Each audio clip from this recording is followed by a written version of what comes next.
Kenapa Salafi tidak memecah belah antara Syiah dan Muhammadiyah? Kenapa sama NU? Salafiyin yang ingin memecah belah antara NU dengan Syiah. Salafiyah yang ingin memecah belah antara ulama-ulama sunnah dengan Syiah. Maulud bid'ah. Orang Syiah yang pertama yang membawa maulud yang dipakai oleh Ahlus Sunnah wal Jamaah. Haul, orang Syiah yang pertama membawa haul dan dilanjutkan oleh NU. Tabarruk, berkah, ziarah kubur, tawassul, solawatan rame-rame adalah semuanya tradisi Syiah yang juga dilakukan oleh Ahlus Sunnah wal Jamaah. Saya tidak ada perbedaan dengan kiai-kiai. Mereka tawassul, mereka tabarruk, mereka kunut, mereka macam-macam. Saya sama dengan dia. Tapi saya Syiah, dia Ahlus Sunnah wal Jamaah, saya bersaudara dengannya. Tapi saya Syiah, dia Ahlus Sunnah wal Jamaah, saya bersaudara dengannya. Tetapi kemudian Salafiyah yang mengatakan bahwa ini bid'ah, lalu diadu antara Ahlus Sunnah dan Syiah. Itu mungkin yang dapat saya sampaikan. Mohon maaf. Assalamualaikum warahmatullahi wabarakatuh.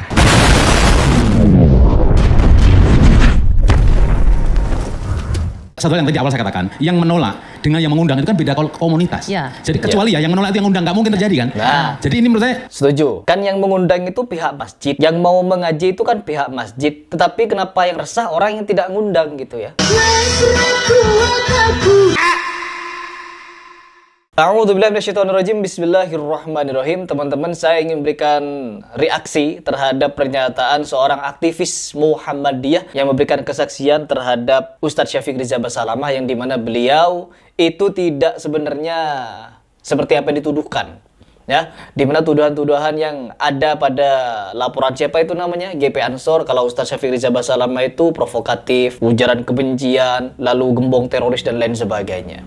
Fitnahan-fitnahan seperti itu sebenarnya adalah sesuatu yang bisa membuat derajat seorang Ustadz Syafiq bisa naik lebih tinggi lagi daripada sebelumnya. Yang dimana semakin beliau dibicarakan, orang semakin mencari ceramah-ceramah beliau. Itu pasti paham dengan pola dakwah Ustadz Syafiq Rizal Basalamah. Yang dituduh-tuduhkan sebagai bom teroris, na'udzubillah min dzalik. NII itu teman-teman sudah dari tahun 80-an. Justru beberapa orang yang keluar dari NII itu karena mereka mengikuti kajian salaf. Ada buktinya. Bahkan saya pernah podcast dengan orang yang awalnya sudah dibaiat masuk ke NII, tapi dia keluar karena dia bermanhaj salaf. Orang-orang yang dituduh Wahabi ini. Meskipun MUI menyatakan Ustadz Syafiq Rizal Basalamah belum memenuhi standar. Nah, pernyataan ini akan dipertanggungjawabkan di hadapan Allah. Karena apa? Semua orang akan mati, akan menghadapi kuasa Allah kelak. Jadi semua yang kita lakukan akan dipertanggungjawabkan. Di dunia dibubar-bubarkan. Di dunia dibubar-bubarkan, dituduh ini, dituduh itu. Ya Allah. Padahal semenjak saya melihat ceramah dari Ustadz Syafiq Rizal Basalamah, tidak ada satupun yang memprovokasi umat untuk menerobos, merusak, demo kepada pemerintah. Terus ada acara haul gitu kan, haul rame-rame, terus orang-orang Salafi datang ke sana, ngeruduk sana, dibubar-bubarkan. Nggak ada teman-teman, ya nggak ada sama sekali. Orang lagi tahlilan, tiba-tiba orang Salafi mengobrak-abrik tahlilan. Oh nggak ada. Yang ada siapa? Banser. Orang mau mengaji tentang akhirat dibubar-bubarkan, malah tidak sholat lagi. Ya Allah, kalian itu selain hobi dangdutan, kalau hanya 1-2 video mungkin Harry Pras akan menganggap itu oknum. Sama halnya ketika saya membahas Habib yang cerita tentang khurafat, tahayul itu. Saya menyebutnya oknum. Meskipun banyak Habibnya, saya masih menyebutnya oknum. Meskipun sedemikian banyak banser ini yang hobi-hobi dangdutan, nyawer-nyawer biduan, meskipun banyak yang seperti itu, tapi saya masih yakin di balik itu masih ada banser yang tidak sepakat dengan dangdutan itu. Makanya di sini saya kumpulkan video-video yang dimana terekam jejak digital mereka melakukan joget-jogetan, menjaga majelis dangdutan, bahkan di acara mereka sendiri, di acara bansernya sendiri, mengundang biduan-biduan berbaris jajar-jajaran nyanyi.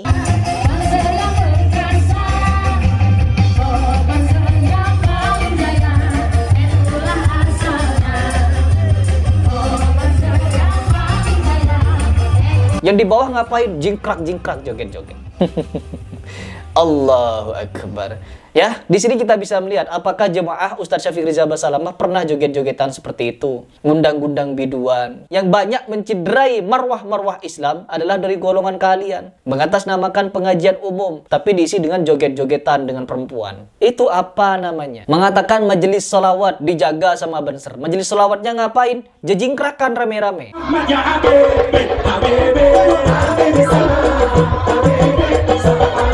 Sallu ala nabi, sallu ala nabi, sallu ala nabi. Begitu. Sallu alaihi ya Allah. Hey, sallu alaihi.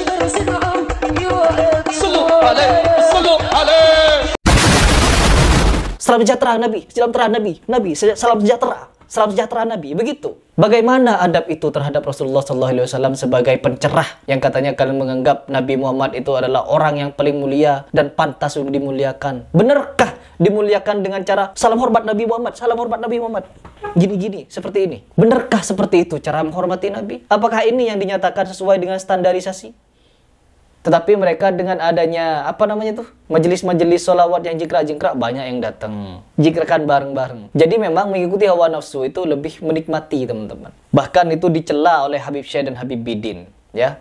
Mereka mengkritisi hal itu. Baik, sebelum kita ngalur ngidul di awal ini, kita coba dengarkan seperti apa pendapat dari aktivis Muhammadiyah ini yang berikan tanggapan terhadap Ustadz Syafiq Riza Basalamah yang katanya sudah menonton 900 kurang lebih video dari Ustadz Syafiq, tidak ada menemukan tuduhan-tuduhan yang dilontarkan oleh Banser yang berujung fitnah.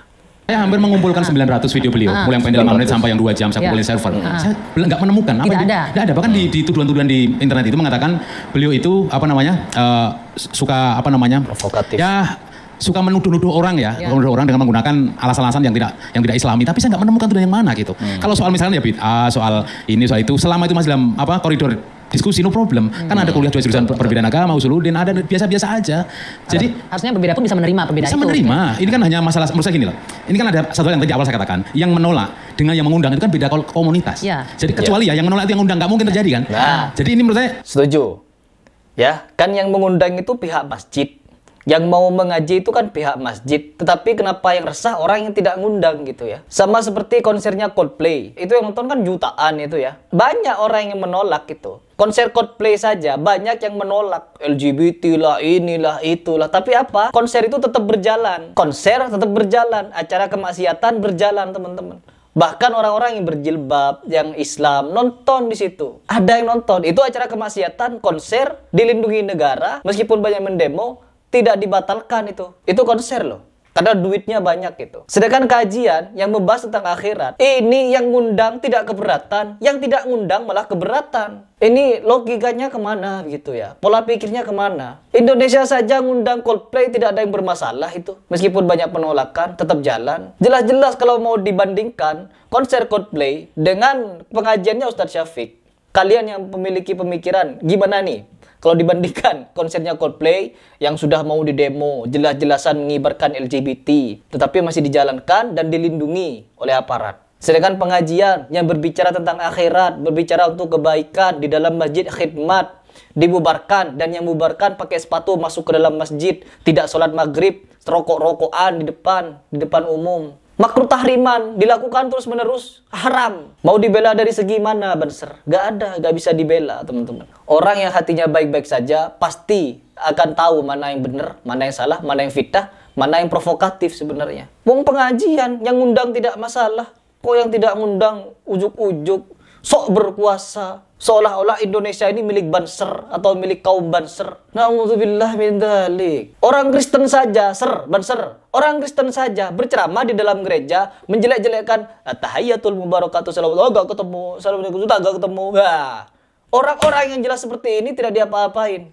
Ya pendeta Yasin itu. Di Indonesia banyak oknum-oknum non-muslim, pendeta-pendeta non-muslim, oknum-oknumnya yang mengejek-ejek Islam. Tidak ada dibubarkan itu orang non-muslim. Pendeta-pendeta, biksu-biksu yang jelas-jelas mereka itu tidak nyembah Allah, beribadah katanya, kalian pijit-pijit. Mau kemana itu? Belum lagi kalau berbicara tentang penyimpangan, doktrin-doktrin halu, ya, yang sudah dibongkar sama Kiai Imad. Ya, banyak habib-habib juga yang tidak lulus sertifikasi, bercerita dongeng terus, khurafat terus. Kebanyakan. Coba lagi ya, Jud. Kalau ada orang mengundang silahkan, kalau suka ambil ilmunya, nggak suka buang. Itu lebih fair menurut saya. Kalau ada jemaah yang datang itu yang merasa sepaham. Sepaham, gitu. mungkin nggak paham datang kan? Ya betul, harusnya nggak apa-apa juga. Betul, saya ini ngalami sendiri gini. Saya pernah Idul Fitri, itu sudah 2 tahun antri untuk khotib ya di Jakarta Barat, sebuah universitas besar. Kurang 2 hari, rektor membatalkan Idul Fitri itu tahun 2015. Saya tanya, loh kok dibatalin? Iya Ustaz, kurang 2 hari kami menerima 100 lebih surat, keberatan. Kata Ustaz itu suka bid'ah itu ISIS loh, dari mana? Jadi rektor itu takut sekali ketika ada kata-kata dalam surat itu, dia ISIS, dia garis keras, dia Wahabi, takut sekali rektor. Daripada meneruskan, mending mengikuti keinginan surat-surat yang datang gelap ini. Saya mengalami padahal saya bukan ulama besar, cuman seorang Mustafa ini takut itu. Bagaimana dengan WAS, WAH, apalagi sampai yang jenggotnya itu sampai hampir setengah meter. Pasti mereka takut. Nah, kalau labelin seperti ini jadi, wah serem itu. Oke, nanti kita akan minta tanggapannya usai jeda.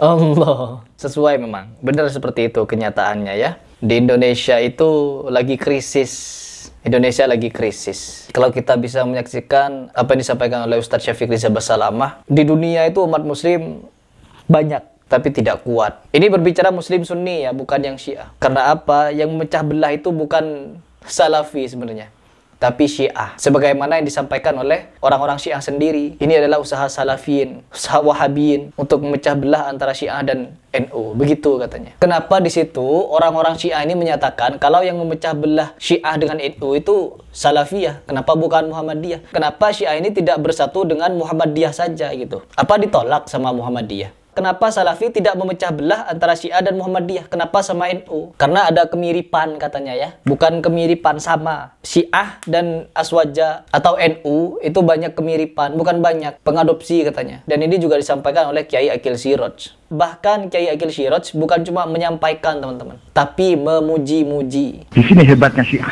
Hebatnya Syiah. Hebatnya gimana? Prinsip Syiahnya tidak luntur. Tetap percaya pada wasiyah, ismatul a'imah, roja'ah, mahdiyah, taqiyah. Ya, memuji Syiah. Apa itu kaidah-kaidah taqiyah? Bermuka dua, ya, berpura-pura munafik. Prinsip-prinsip taqiyah itu dipuji teman-teman sama Kiai Aqil Siraj. Baru kali ini saya melihat orang memuji orang munafik. Baru kali ini saya mendengar orang memuji orang munafik. Ya Allah, ya Allah. Ya Allah.